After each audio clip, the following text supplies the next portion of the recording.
ప్రియులారా, నేడు క్రైస్తవ్యంలో ఎక్కువ శాతం ప్రార్థన ఎవరికి చేయాలి అనే విషయంలో చాలామందికి క్లారిటీ లేదు. ప్రార్థన చేస్తూనే ఎవరికి చేస్తున్నామో అన్నటువంటి క్లారిటీ లేకుండా చేస్తున్నారు. కనుక ఒకసారి బైబిల్ క్రమాన్ని అనుసరించి, వాక్య క్రమాన్ని అనుసరించి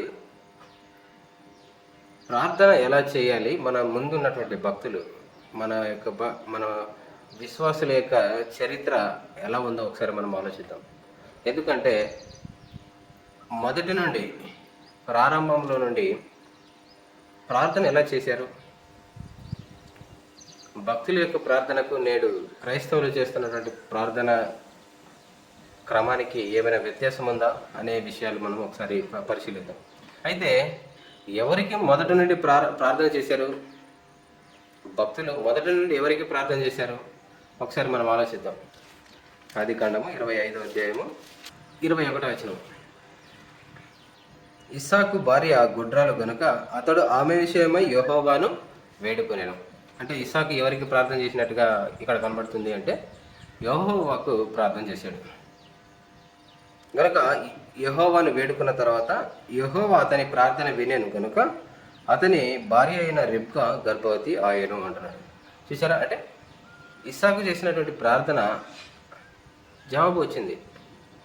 అంటే ఇక్కడ మనం ఆలోచిస్తుంటే, మనం పరిశీలిస్తున్నటువంటి అంశం పైన కనుక మనం ఒకసారి ఆలోచిస్తే, ఇస్సాకు యెహోవాకు ప్రార్థన చేశాడు, యెహోవా అతని ప్రార్థన విన్నాడు. అంటే ప్రార్థన కూడా ఎవరికి చేయాలి అని అంటే ఇస్సాకు యెహోవాకి చేశాడు. యెహోషువ గ్రంథం 10వ అధ్యాయం 12వ వచనం. యెహోవా ఇశ్రాయేలీయుల ఎదుట అమోరీయులను అప్పగించిన దినమున ఇశ్రాయేలీయులు వినుచుండగా యెహోషువ యెహోవాకు ప్రార్థన చేశాను. చూసారా, యెహోషువ ఒకటి ఎవరికి ప్రార్థన చేశాడు? యెహోవాకు ప్రార్థన చేశాడు. ఆ ప్రార్థన చేసి ఏం చేశాడట? సూర్య చంద్రుల్ని కూడా ఆపేటువంటి శక్తి ప్రార్థనకు ఉంది. ఆ ప్రార్థనను ఆలకించేటువంటి దేవుడు ఎంత గొప్పవాడో ఇక్కడ కనపడుతుంది. అయితే మనం ఒక పాయింట్ నోట్ చేసుకోవాల్సింది ఏంటంటే, యెహోషువ యెహోవాకు ప్రార్థన చేశాడు.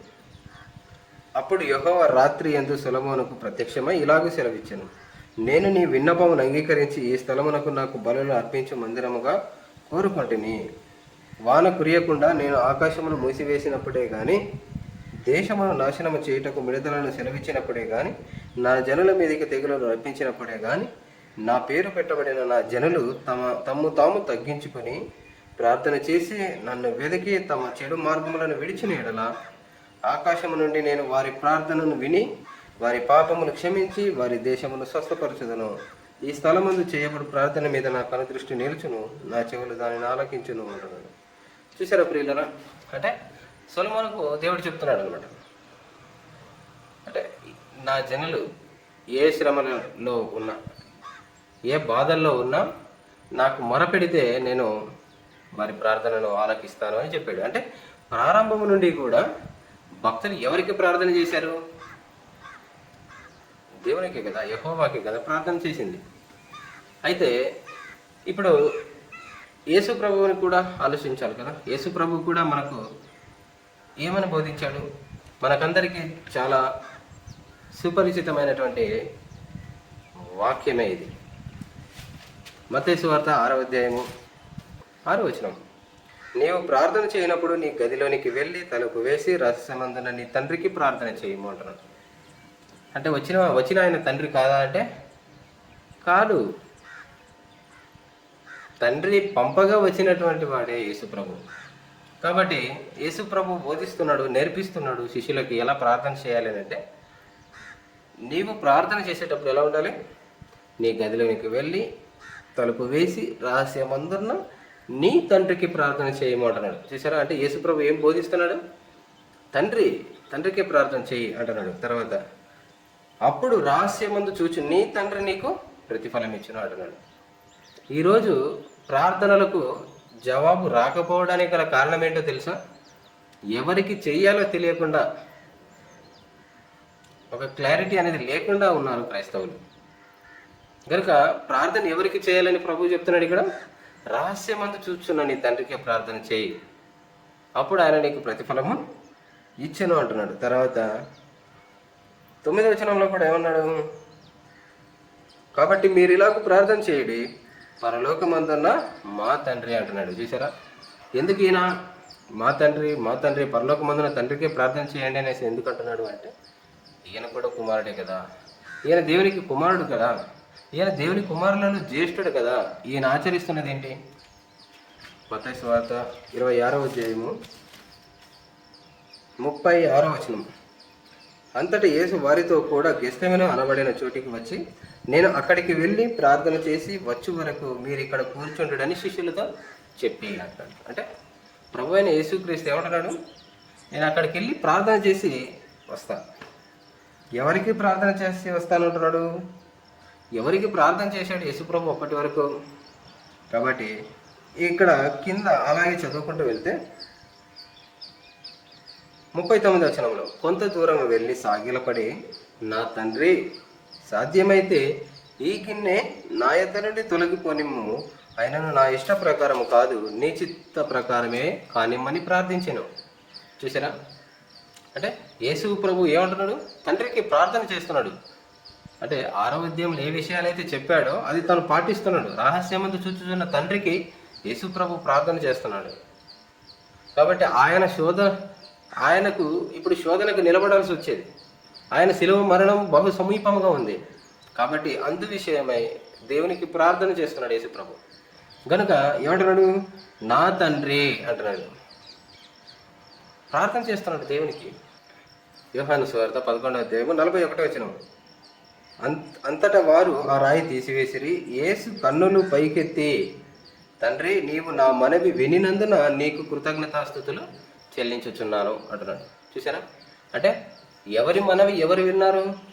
యేసు ప్రభు యొక్క మనవి తండ్రి విన్నాడు. కనుక ఆ మనవి విన్నందుకు యేసు ప్రభు ఏం చేస్తున్నాడు? నీకు కృతజ్ఞతాస్తుతులు చెల్లించుచున్నాను అంటున్నాడు. చూసారా, ఒక క్రమం అనేది కనబడడం గమనిస్తున్నారా? అంటే మొదటి నుండి, ప్రారంభం నుండి దేవునికి ఎవరు ప్రార్థన చేశారు అనేది గమనించారు కదా. ఇప్పుడు యేసు ప్రభు కూడా ప్రార్థన చేశాడు కదా. ఇప్పుడు తన శిష్యులకు కూడా మనం ఏమని ప్రార్థన చేయమని చెప్పాడు? పరలోకమందున్న తండ్రికే ప్రార్థన చేయి, రహస్యమందు చూచే తండ్రికే ప్రార్థన చేయి అంటున్నాడు. ఇంతకీ ఎవరు ఆ తండ్రి? తండ్రి తండ్రి అంటున్నాడు కదా. ఎవరు ఆ తండ్రి? తనేనా లేదా తన్ను పంపినవాడా? యోహాను సువార్త 20వ అధ్యాయము 17వ వచనం. యేసు ఆమెతో, ఇంకనూ తండ్రి యొద్దకు ఎక్కిపోలేదు కనుక నన్ను ముట్టుకొనవద్దు. అయితే నా సహోదరుల యొద్దకు వెళ్ళి, నా తండ్రియు మీ తండ్రియు, నా దేవుడును మీ దేవుడునైనా వాని యొద్దకు ఎక్కిపోవచ్చున్నానని వారితో చెప్పుమనెను అంటున్నాడు. చూసారా, ఎవరు ఆ తండ్రి అంటే, మొదటి నుండి యేసుప్రభు ఎవరికి ప్రార్థన చేశాడంటే తండ్రికి. ఆ తండ్రి ఎవరో కాదు, నా దేవుడు మీ దేవుడు, నా తండ్రి మీ తండ్రి, ఆయన యుద్ధకి ఎక్కిపోవచ్చున్నాను అంటున్నాడు. అంటే ఎవరు ఆ తండ్రి అంటే, పరలోకమందున్న తండ్రి.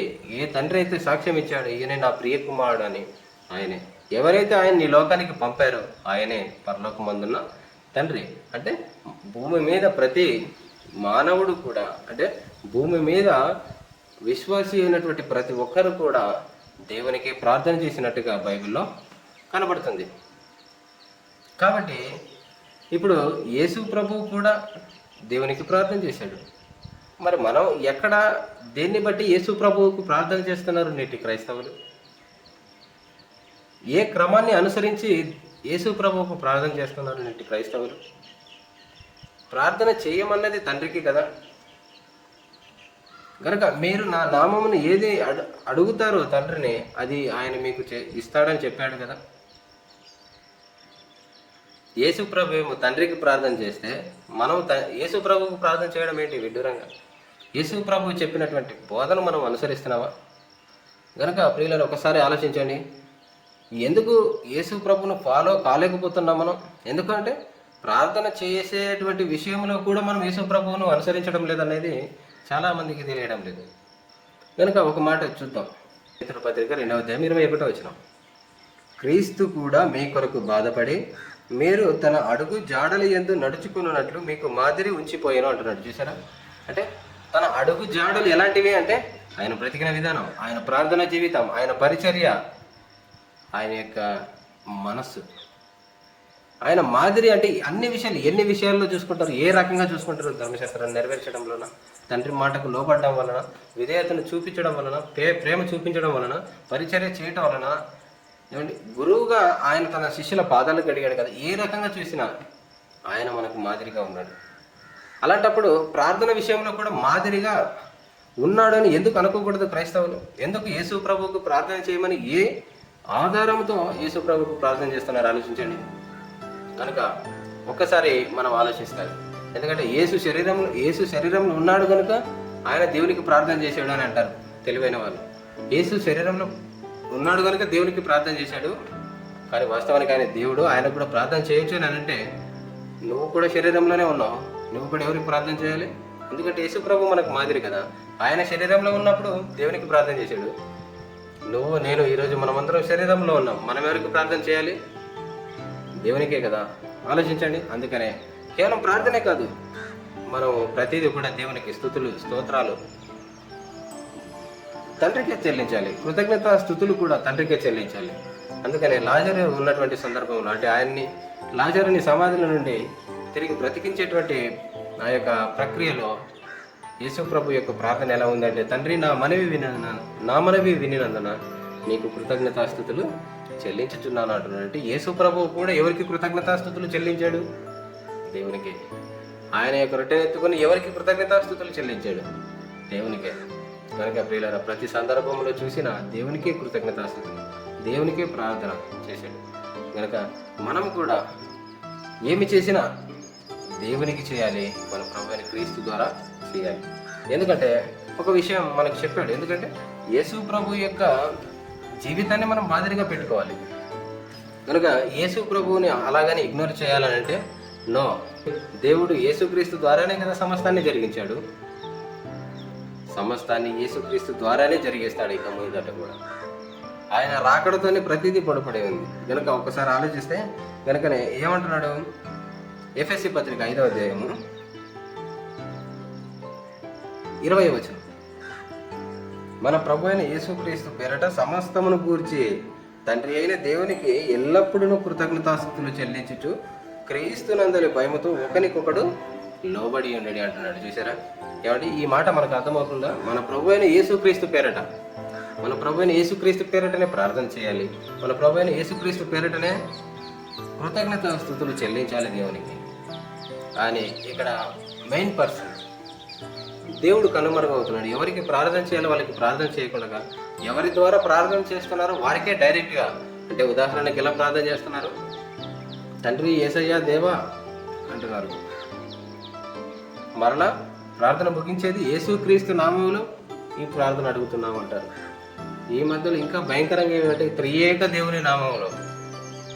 అసలు త్రియేక దేవుడు అన్నటువంటి పదమే బైబిల్లో లేదు. అది అక్కడ పక్కన పెడితే తండ్రి కుమార పరిశుద్ధాత్మ నామములు ఈ ప్రార్థన అడుగుతున్నాము తండ్రి అంట. తండ్రి కుమార పరిశుద్ధాత్మ నామం ఎక్కడ వాడాలి అనేటువంటి విషయాలు నాకు అర్థం కాలేదు. కనుక ప్రియులరా, ప్రార్థన ఎలా చేయాలి, ఎవరికి చేయాలి అనే విషయాలు చాలా ముఖ్యమైనవి. ఎందుకంటే మీరు ఎడతెగక ప్రార్థన చేయడే అంటున్నాడు. ఈ ఎడతెగక చేసే ప్రార్థనలు ఎవరు చేస్తున్నారో అనేటువంటి విషయాలు అర్థం కాకపోతే ఎలాగా? కనుక ఈ విషయంలో క్లారిటీ ఉండాలి క్రైస్తవులకి. కనుక తండ్రికి ప్రార్థన చేయాలి, పరలోకమందున్న తండ్రికి ప్రార్థన చేయాలి, మన ప్రభు అయిన క్రీస్తు ద్వారా ప్రార్థన చేయాలి.